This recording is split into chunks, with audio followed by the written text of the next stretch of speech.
For our film Apple, we had to do two ancillary tasks. The first we decided to do was a promotional poster which advertised it in theatres, etc.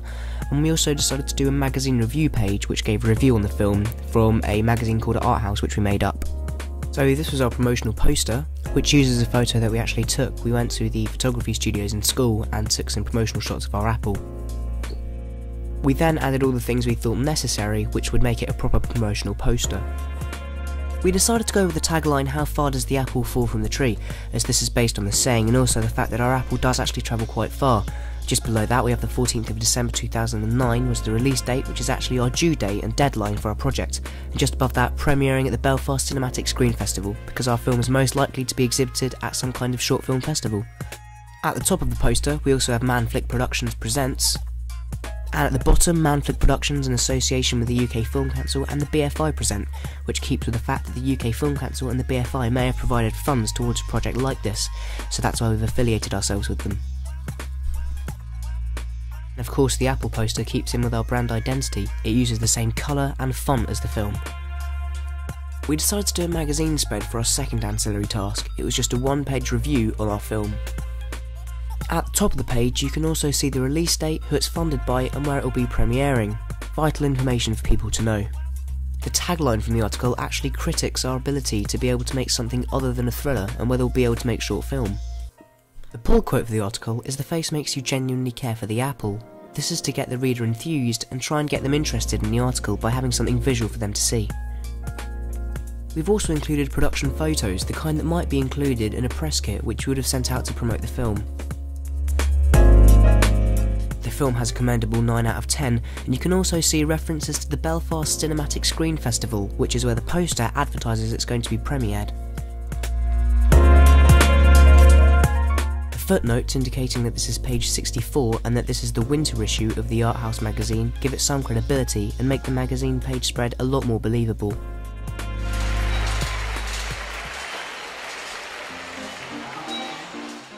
We went through two main batches of criticism with our first and final drafts of the film. Here's what people had to say about the first draft. The soundtrack was one of the main things that people weren't happy with. They said that it didn't fit what was happening. The soundtrack at the moment is from the first draft, and this is the first draft that you're watching.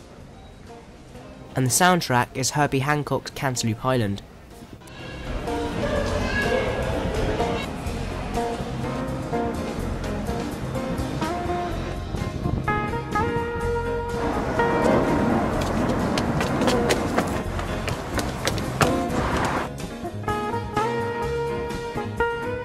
As you'll probably agree, the soundtrack doesn't quite fit what's happening.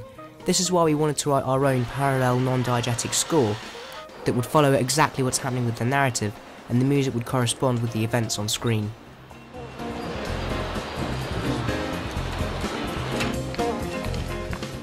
Another thing we were criticised for was not focusing on the apple enough in the second half of the film.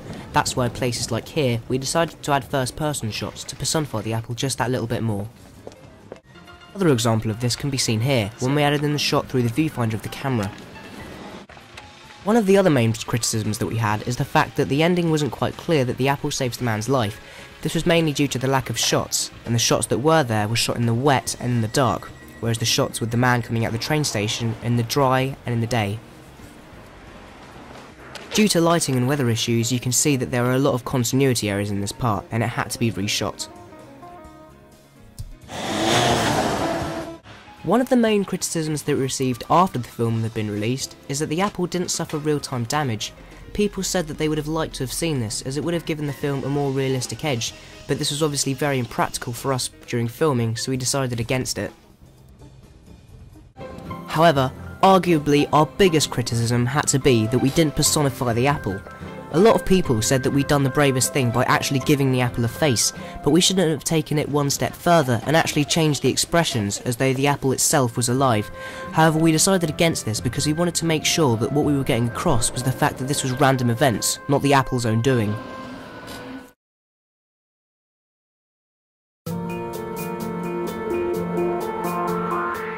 The internet played a huge part in the whole process of making Apple. We used a lot of websites to watch short films, and we got some inspiration and ideas from them.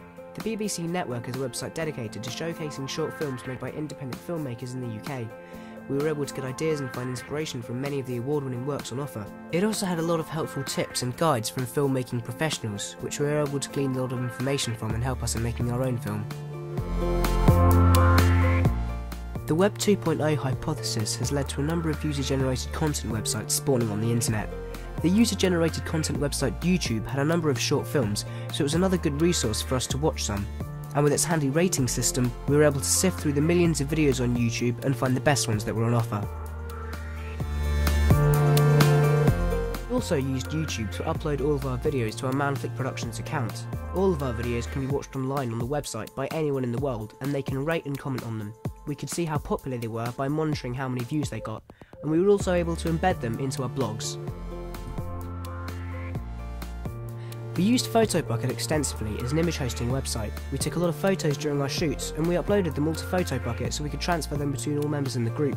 We were also able to embed them into our blogs and link them onto Facebook profiles for friends and family to see. SlideShare was another user-generated content website that specialises in hosting slideshows. We used it to upload all of our slideshows so they could be viewed online and then embedded into our blogs. Obviously, with us being students, we were very limited in the way we could exhibit our work, so our main distribution window was through Facebook, a peer-to-peer social networking website. Due to Facebook's widespread popularity amongst our demographic, this was the easiest way for it to be seen by a large number of people. We were able to get feedback from peers, and users were able to comment on our video and give us their thoughts, which was for the most part a positive reception. Blogspot has to be by far the most important site that we've used. Blogspot is a blog hosting website which we used as the central hub for all of our coursework. Throughout the whole of the coursework, we've been uploading all of our work onto the blogs, and we've used them as a way to keep people up to date with our progress. Every single aspect of production can be found on there, right from start to finish, and it contains all of the links to all the different sites we've used, and has many of the videos and photos embedded into it, so people don't have to trek around all the other sites, and it's all found in one place.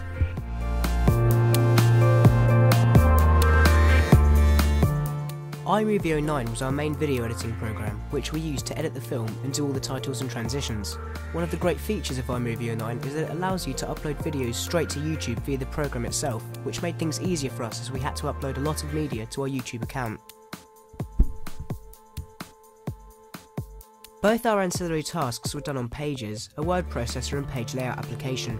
We chose to use it because of how simple it was to use. It's also fully integrated with iLife and iPhoto, meaning it was very easy to import photos we'd taken on shoots and use them in the tasks. Pages also has some advanced features like the ability to add borders to photos and the ability to add reflection to text, which made the poster and magazine page look a lot more presentable and professional, and therefore gave them more credibility. GarageBand was used to record the podcasts and also to create the soundtrack. We hooked up a USB studio condenser microphone to it so we could record ourselves talking for our podcasts, and hooked up a MIDI keyboard so we could write the soundtrack and record the melodies and themes into the Mac.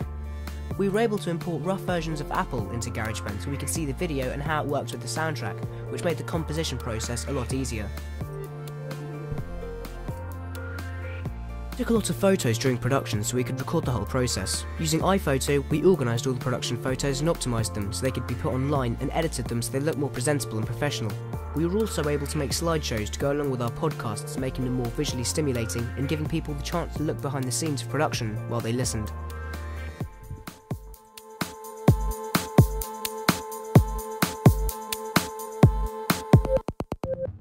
We used a Sony Handycam HDR-SR7 for our filming, attached with a wide-angle lens and a shotgun microphone. It records in AVC HD, a new high-definition video codec which meant our videos were in 1080i, giving it a more professional look. We also used a wide-angle lens so we could get everything in shot that we wanted to. We also used a shotgun microphone so we could focus our sound capture for what we were filming and eliminate background noise. And finally, we took photos using a Pentax K20D so that every moment of production could be captured and recorded, and then uploaded to PhotoBucket, which I mentioned earlier. Using a digital SLR gave us better quality than if we used a compact or a mobile phone, which helped make our blogs, and wherever else we used the photos, look more presentable. I'm Clubb, and this has been my video evaluation on Manflick Productions A2 coursework, Apple.